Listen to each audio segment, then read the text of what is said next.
Naghahanap ka ba ng Nqesh 2021 reviewer? Tara, tulungan kita. Sa iyong FB account, i-type mo sa search tab yung Nqesh 2021 online reviewer. Piliin mo yung may green na langgam. Then, hit like and send me a message. Ganun lang kabilis. Magre-response ako sa'yo. Pindutin mo na rin itong mga frequently asked questions para masagot ang iba mong katanungan. Subukan mo na rin mag-follow sa ating YouTube channel para updated ka ng mga videos araw-araw. Pindutin mo na rin itong description para makita mo iba pang link sa ating videos. Good luck! Tara, review na tayo! You have noticed that your grade 1 teacher is using the names of famous people in the community as example in his lessons. As a school head, what skill is he good at? A. He is good in contextualization. B. He is good in indigenization. C. He is good in integration. D. He is good in localization. Bago natin sagutan ng tanong, basahin muna natin itong DepEd Order number 32, Series of 2015 na inilabas sa Parlamento noong July 29, 2015 na may pinamagatang Adapting the Indigenous Peoples Education Curriculum Framework. Maganda magkaroon kayo ng kopya nito at basahin nyo itong DepEd Order na ito kasi dito nililiwanag ano nga ba ang ibig sabihin ng contextualization, localization, and then indigenization. Kasi as may mga pagkakataon pag nag-o-observe ako ng klase, napapansin ko, teka lang, parang hindi pa masyadong malinaw kung ano nga ba, paano nga ba gagawin ang localization. Importante yung bagay na yun eh. Dapat matutunan ng teacher kung paano niya gagawin ang localization. Kasi kapag malalim ang pagkakaunawa ng teacher at paggamit ng teacher sa konsepto ng contextualization at localization, makikita mo na lumalalim din ang pag-unawa ng bata doon sa leksyon. And in that sense, hindi na magtatanong ang bata ng yung walang kamatayang tanong, bakit akong mag-aaral ng mga konsepto na to? Magagamit ko ba to sa pagbili ng suka? Kapag hindi na nagtanong ang bata at namatay na ang joke na yon, therefore, malalim na ang pagtuturo ng teacher at paggamit ng teacher ng konsepto ng contextualization and localization. Kasi maisa sa puso na niya yung leksyon eh. Dito sa DepEd Order neto, basahin natin ano nga ba ang ibig sabihin nitong Indigenous Peoples Education Curriculum Framework at bakit ko binabanggit ang contextualization, localization, and indigenization sa punto na ito. Ipagpatuloy natin ang pagbabasa. Maganda ang naging punto kung bakit nagkaroon ng ganitong department order.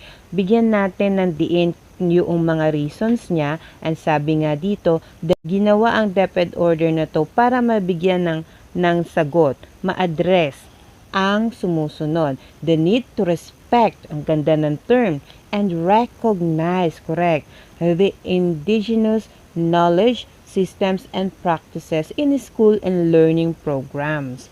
And the elimination of discrimination from peers and teachers because of the learner's cultural identity. Kaya nga sinasabi ko kanina sa punto ng opening ko kanina, maganda mapag-aralan ang DepEd order na ito kasi mas mapapalapit sa puso ng mga estudyante. Kasi yung mga estudyante at yung mga teacher ay magkakaroon ng unawaan, pagkakaintindihan tungkol sa ano nga ba ang bumabalot na cultural identity ng bata at magamit yung mga konsepto na yun para mas lubos na maunawaan yung bata yung mga lessons na itinuturo ng kanyang teacher.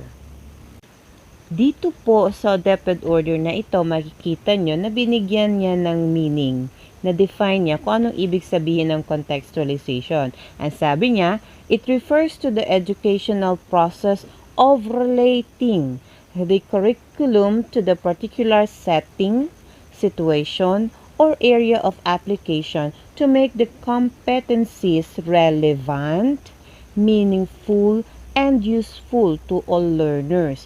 So, mapapansin nyo ang titulo niya tungkol sa indigent, no? Pero, kung titingnan natin ang definition ng contextualization ito, this definition is applicable to all kinds of students. Kasi lahat ng estudyante natin ay mayroong kanya-kanyang cultural identity kahit na saang community pa man yan nakatira. So, at isang napakagandang punto ng definition nito ay binigyan diin niya na sa pamamagitan ng contextualization, mabibigyan niya ng relevance, magkakaroon ng kahulugan at magiging useful, magagamit ng bata yung natutunan niya sa loob ng kwarto, sa loob ng school.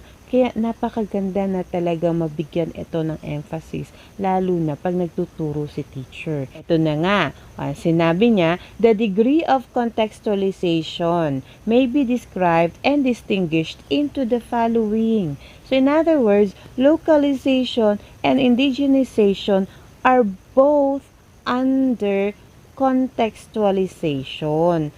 Pareho lang silang nasa ilalim ng salitang contextualization, pero magkaiba ng level. Ano nga ba ang sinasabi tungkol sa localization? Localization refers to the process of relating learning content specified in the curriculum to local information and materials in the learner's community. Yun po ang localization. Iko-connecta mo lahat ng mga bagay na nakikita mo sa community ng bata. Nang sa ganon, ano ang dahilan para maging relevant, meaningful, and useful to all learners? Bakit kailangan na ganito ang maging approach ng pagtuturo? Bakit kailangan mag-localize? Kasi kung babalikan natin yung unang strand, tandaan niyo po, yung unang strand ng Ppssh, yung leading strategically domain, unang strand nun ay ang DepEd VMV. Lagi po tayong babalik dito. As much as possible, kung kakayanin po, ma-memorize nyo yung VMV na yan. DepEd Vision, Mission, and Core Values. Kasi, kaya ang pagtuturo natin sa DepEd ay binibigyan ng focus na magkaroon ng relevance, maging meaningful at useful yung mga competencies na yan. Dahil sabi doon sa DepEd Vision na we dream of Filipinos who passionately love their country and whose values and competencies enable them to realize, yan the term, realize what? Their full potential. Yan. And contribute meaningfully to building nation. So what we want is these students to contribute. Itong learners na to, they could contribute to building the nation, for our nation. How can they contribute? They can only contribute if they could realize their full potential. And how will they realize their full potential? Make the competencies relevant, meaningful, and useful to them. And how do you do that? Encourage contextualization. In what level? In level of localization and in level of indigenization. So in that sense, paano nagkakaiba yung localization?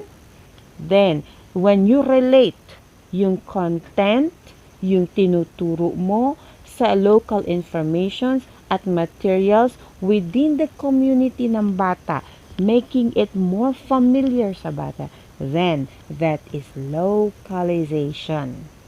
At ano naman ang indigenization?